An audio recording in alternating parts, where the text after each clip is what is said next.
রাত গভীর, গাজার আকাশে আগুনের লেলিহান শিখা। বিস্ফোরণের প্রতিটি শব্দ যেন আকাশকে ফুঁড়ে চিৎকার করে জানিয়ে দিচ্ছে এখানে জীবন আর মৃত্যুর মধ্যে কোনো ব্যবধান নেই।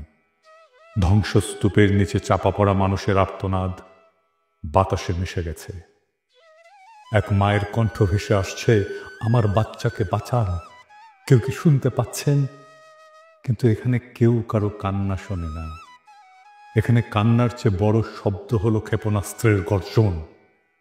ইফতারের পর ক্লান্ত শরীরে একটু বিশ্রামের আশায় যে পরিবার শুয়ে পড়েছিল, কয়েক সেকেন্ডের ব্যবধানে তারা ধূলিসাৎ হয়ে গেল। একটি শিশুর ছোট্ট হাত ধ্বংসস্তূপের নিচ থেকে বেরিয়ে আছে, কিন্তু তার শরীরের আর কোনো অংশ নেই। এটা যুদ্ধ না, এটা নিছক প্রতিরোধের বিরুদ্ধে লড়াই না, এটা একপাক্ষিক গণহত্যা। ইসরায়েল এবং হামাসের মধ্যে যুদ্ধবিরতি বলবৎ ছিল। বিশ্ব আশায় ছিল হয়তো কিছুটা শান্তি আসবে, কিন্তু শান্তি আসেনি, বরং নতুন রক্তপাত শুরু হলো।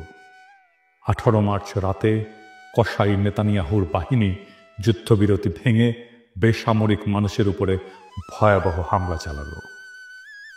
এক রাতে 400 জনের বেশি মানুষ শহীদ হলো, যাদের মধ্যে অধিকাংশই নারী, শিশু, বৃদ্ধ।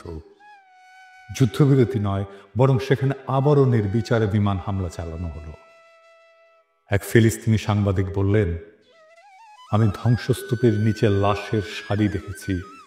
কিছু লাশ এতটাই ছিন্ন ভিন্ন যে চেনার উপায় নেই। একটা শিশুর কেবল মাথাটুকু খুঁজে পাওয়া গেছে। এটি কি কোনো সভ্যতার পরিচয় বহন করে? গাজার শিশুরা কোথায় যাবে? সমস্ত শিশুর স্বপ্ন এখানে এক ধ্বংসস্তূপ।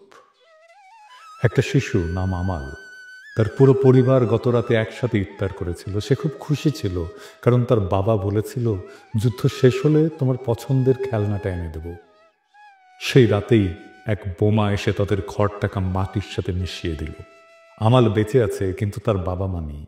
তার ছোট ভাইটি তার হাত ধরে শুয়েছিল, কিন্তু এখন সে নিথর। গাজার প্রতিটি শিশুই এখন এতিম। তারা আর বাবা মায়ের গল্প শুনবে না, তারা স্কুলে যাবে না, তারা আর খেলতে পারবে না। তাদের জীবন এখন একটাই, জীবন থেকে পালাও। এই বর্বরতা কি প্যারিসে ঘটলে বিশ্ব চুপ থাকতো? আর যদি লন্ডন, নিউ ইয়র্ক বা প্যারিস, বার্লিনে এমন একটা হামলা হতো, তাহলে কি বিশ্ব এতটাই নিশ্চুপ থাকতো? যদি প্যারিসের শিশুদের উপরে বোমা ফেলা হতো, তাহলে কি জাতিসংঘ শুধু নিন্দা প্রকাশ করত? যদি ওয়াশিংটনের হাসপাতাল ধ্বংস হয়ে যেত, তাহলে কি বিশ্ব চুপ থাকতো?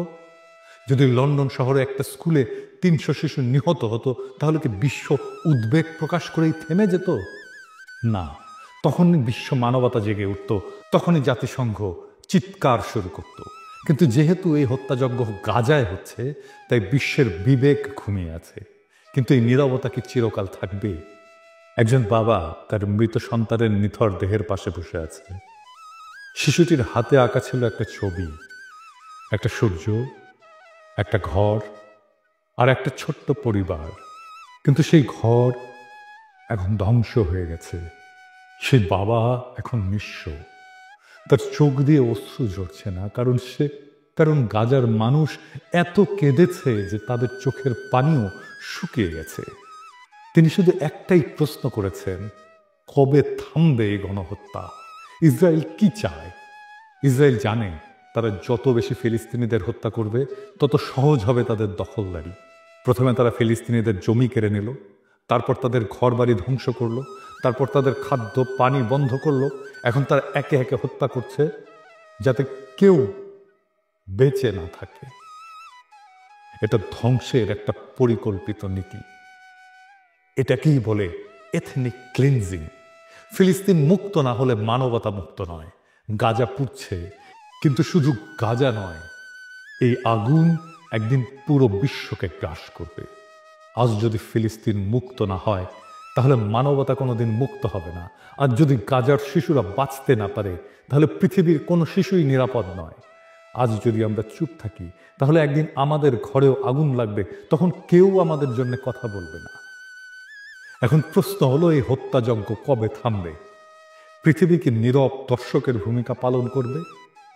আজ গাজার রাস্তায় শিশুরা কাঁদছে, তাদের বাবা মা মৃত, আর আমরা যারা নিরাপদ ঘরে বসে এই ঘটনা দেখছি, আমাদের কি কিছুই করার নেই? অন্তত কণ্ঠ তো তোলা যায়। বিশ্বজুড়ে সাধারণ মানুষ সোচ্চার হচ্ছে, কারণ গাজার মানুষ শুধু একটা জিনিস চায়, জীবন। গাজার আকাশে আজও আগুনের গোলা উড়ে বেড়াচ্ছে। বাচ্চারা যখন মায়ের কোল জড়িয়ে ধরে কাঁদছে, তখন ইসরায়েলের যুদ্ধ বিমান তাদের ঘরগুলো একের পর এক মাটিতে মিশিয়ে দিচ্ছে। এই নৃশংসতা কেবল গাজার বিরুদ্ধে নয়, একটা মানবতার বিরুদ্ধে নৃশংসতা, এটা মানবতার বিরুদ্ধে এক নির্মম অপরাধ।